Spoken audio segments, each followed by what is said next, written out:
जय श्री राम।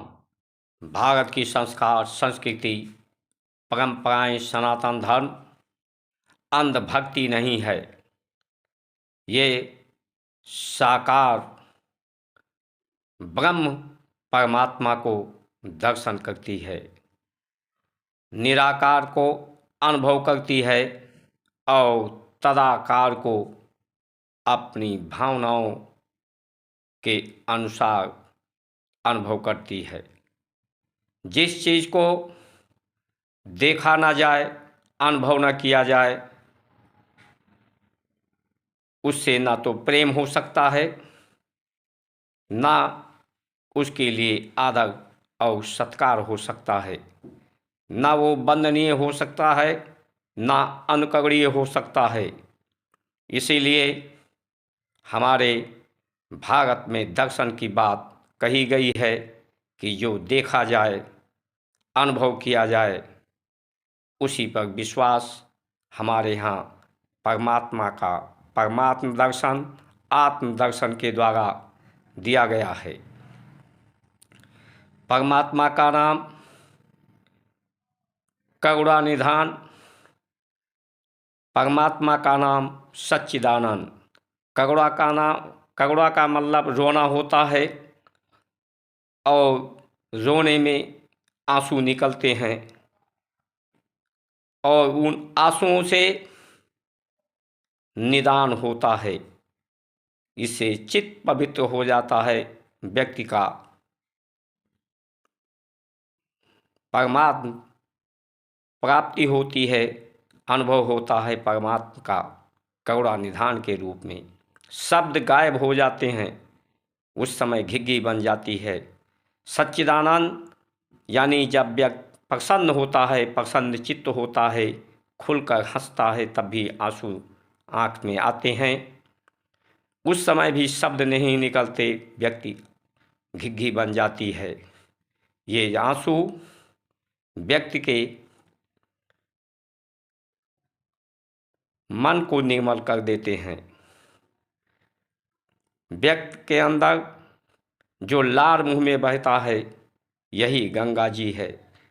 ये लार के द्वारा जब अग्नाशय में पहुंचता है और गोरस जो सुपाच्य है वो आहार जब व्यक्त करता है तो उसके द्वारा रस बनते हैं और ये मुंह में लार जब पेट में पहुंचता है तो ये अन्नमय कोश को पवित्र कर देता है, गुणों से निर्गुण कर देता है। परमात्मा का नाम गुणातीतम है, यानी गुणों का अतीत हो जाना, समाप्त हो जाना, निर्गुण हो जाना। यानी निर्गुण परमात्मा को ही प्राप्त करने की बात हमारे ऋषियों ने कही कि भोजन को चबा चबा के खाओ, कम से कम बोलो। जब व्यक्ति ज़्यादा बोलता है या गुटखा या और चीज़ खाता है तो लार को बाहर फेंक देता है, ज़्यादा बातें करता है तो लार नहीं बन पाते। इसलिए मौन साधना की बात कही गई है कि लार अधिक से बने, भोजन चबा कर खाएं तो लार अधिक से बने, भोजन में मिल जाए, यानी अन्नमय कोश पवित्र हो जाए। परिश्रम करने से पसीना निकलता है, जिससे तन पवित्र हो जाता है। गोरस घृत से यज्ञ किया जाता है तो ये तन, मन, चित्त और प्रकृति पूरी पवित्र हो जाती है, सुगंधित हो जाती है। ये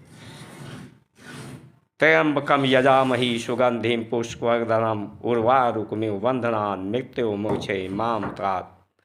ये सभी के दुखों को, विषय विकारों को समाप्त करके परमात्मा को यही दर्शन है गुणातीत के रूप में, करुणा निधान के रूप में, सच्चिदानंद के रूप में। लेकिन आज लोग न खुलकर हंस पा रहे हैं, न खुलकर लोग रो पा रहे हैं। घुट घुट करके हंसते हैं, घुट घुट कर रोते हैं और घुट घुट कर जीते हैं। ऐसी स्थिति बनाई किसने? इन विषय विशेषज्ञों के द्वारा, जो समस्याएं का समाधान देते हैं, जो समाज में विकार और विकृति, प्रकृति में प्रदूषण फैलाते हैं विकास के नाम पर। इसलिए समस्याओं का समाधान भारत की संस्कार, संस्कृति, परंपराओं के मर्मज्ञों के द्वारा, ना कि विषय विशेषज्ञों के द्वारा। जय श्री राम।